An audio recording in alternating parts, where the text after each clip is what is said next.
بسم اللہ الرحمن الرحیم۔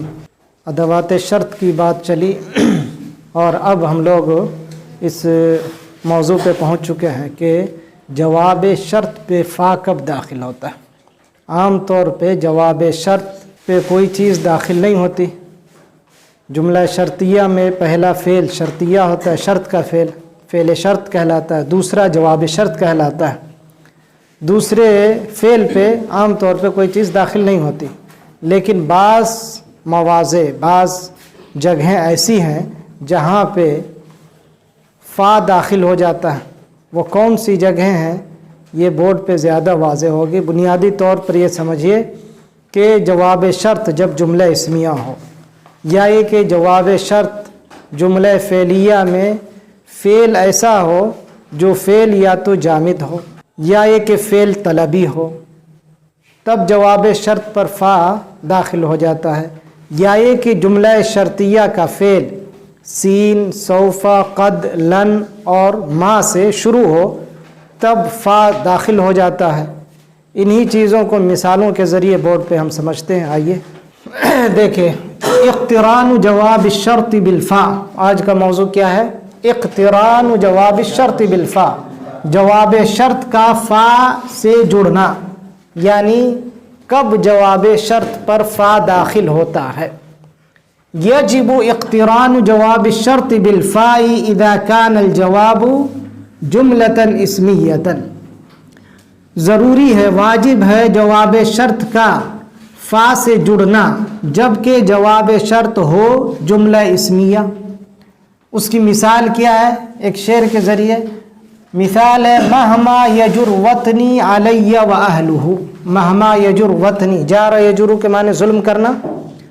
مہما یجر، جتنا بھی ظلم کر لے، میرا وطن مجھ پر، و اہلہ اور اہل وطن، اہل وطن اور وطن مجھ پہ جتنا بھی ظلم کر لے، فالاہل اہلی والبلاد بلادی، تو یہ اہل وطن میرے اہل وطن ہے اور یہ ملک میرا ملک ہے، یہ ملک میرا ملک ہے۔ یہ فالاہل اہلی یہ جواب شرط ہے اور یہ جملہ اسمیہ، جملہ اسمیہ۔ تو جب بھی جواب شرط جملہ اسمیہ ہوگا تو اس پہ فا داخل ہوگا۔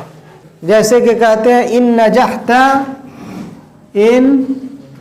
نجحت فانت اہل للنجاح فانت اہل للنجاح، یہ جملہ اسمیہ ہے، جملہ، اسی لیے بیچ میں فا داخل ہوا۔ یہ فعل شرط ہے، نجحت فعل شرط ہے، اور فانت اہل للنجاح یہ جملہ شرطیہ ہے۔ یہ جملہ اسمیہ ہونے کی وجہ سے اس پہ فا داخل ہے۔ دوسری جگہ اذا كان الجواب جملة فعلیۃ، یا یہ کہ جواب شرط جملہ فعلیہ ہو، فعلها طلبی، جس کا فعل طلبی ہو۔ طلبی کا مطلب کیا ہے؟ یا تو فعل امر ہو، یا نہیں ہو، یا استفہام، یہ تین چیزوں میں سے کوئی ایک چیز ہو۔ تو یہاں پہ فعل طلبی سے مراد یہ تین چیزیں ہیں، امر، نہیں، استفہام۔ مثال دیکھیے، متى بدأت عملا فتوکل علی اللہ۔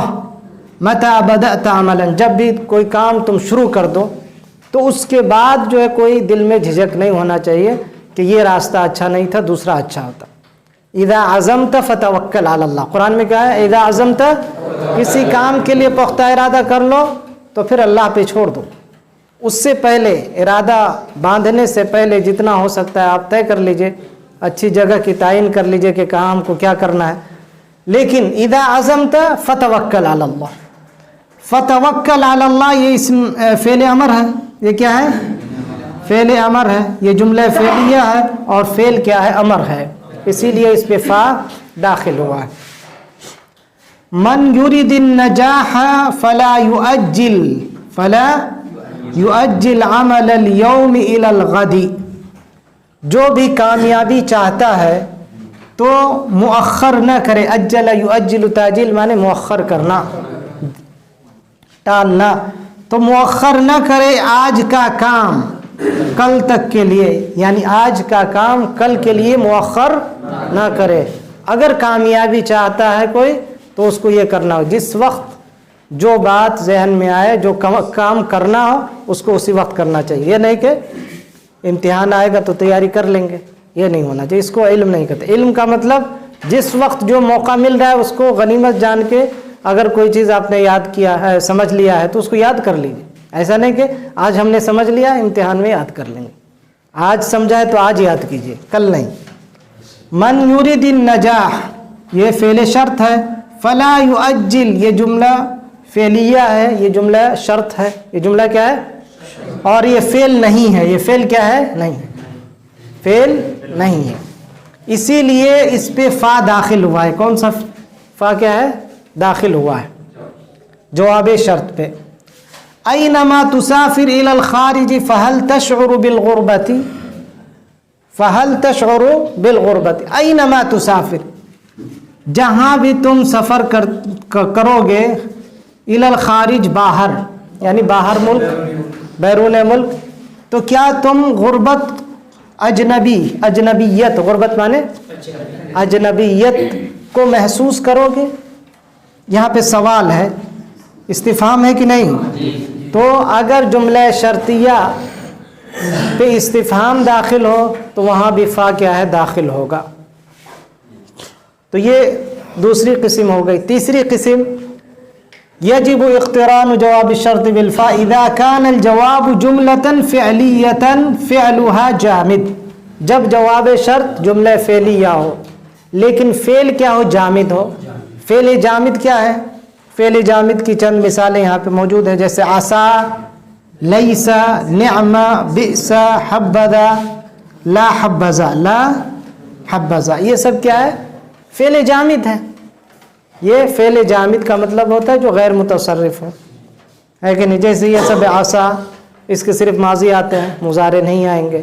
اسی طرح یہ سب لیسا ہیں، ماضی آتے ہیں، مضارع نہیں آتے ہیں۔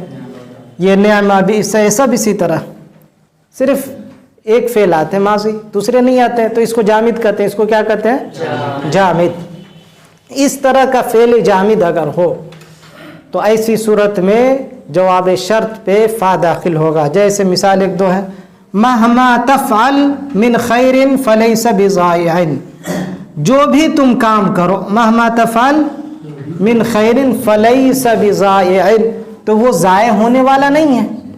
تو یہ لیسا جو ہے یہ فعل ہے نا، لیسا کیا ہے؟ فعل ناقص میں سے ہے نا، فعل جامد ہے، اسی لیے اس پہ کیا ہوا ہے؟ فا داخل ہوا۔ اس پہ کیا داخل ہوا؟ فا داخل ہوا۔ من یطع ربہ فنعم العبد، جو بھی اپنے رب کی اطاعت کرتا ہے یا کرے گا تو وہ کتنا اچھا بندہ ہے، تو وہ کتنا اچھا بندہ ہے۔ تو یہ نعمہ کیا ہے؟ فعل جامد ہے، اسی لیے اس پہ فا داخل ہوا۔ بات سمجھے؟ تو یہ تین جگہ۔ چوتھی جگہ، یہ آخری جگہ، اذا كان الجواب جملة فعلیہ تبدأ بسین، سوف، قد، لن، ما، ان میں سے اگر کوئی حرف فعل کے شروع میں جواب شرط سے پہلے آ جائے تو اس پہ فا داخل ہوگا۔ جیسے مثال دیکھیے، ان تخطط جیدا فقد بدأت بالصواب، خطط یخطط، تخطیط کے معنی منصوبہ بنانا، پلاننگ۔ اگر آپ بہتر پلاننگ کرتے ہیں تو گویا کہ آپ نے شروع کیا بالصواب، درست چیز سے شروع کیا۔ ثواب خطا کے بالمقابل ثواب ہے، خطا کے بالمقابل کیا ہے؟ ثواب، غلطی کے بالمقابل ثواب۔ تو آپ نے درستگی سے شروع کیا، یعنی درست قدم اٹھایا۔ اینما تسر فی طریق الخیر، جہاں بھی تم چلو خیر کے راستے میں، فسوف تجد من یعینک، تو تم پاؤ گے ایسے شخص کو جو تمہاری مدد کرے گا۔ تو یہ چار جگہیں ہیں جہاں پہ جواب شرط پہ فا کا داخل ہونا کیا ہے؟ ضروری ہے۔ ان جگہوں کو آپ لوگ نوٹ کیجئے اور اس کی مشق کیجئے۔ یہیں پہ سبق ختم کیا جاتا ہے آج کا۔ وصلی اللہ وسلم علی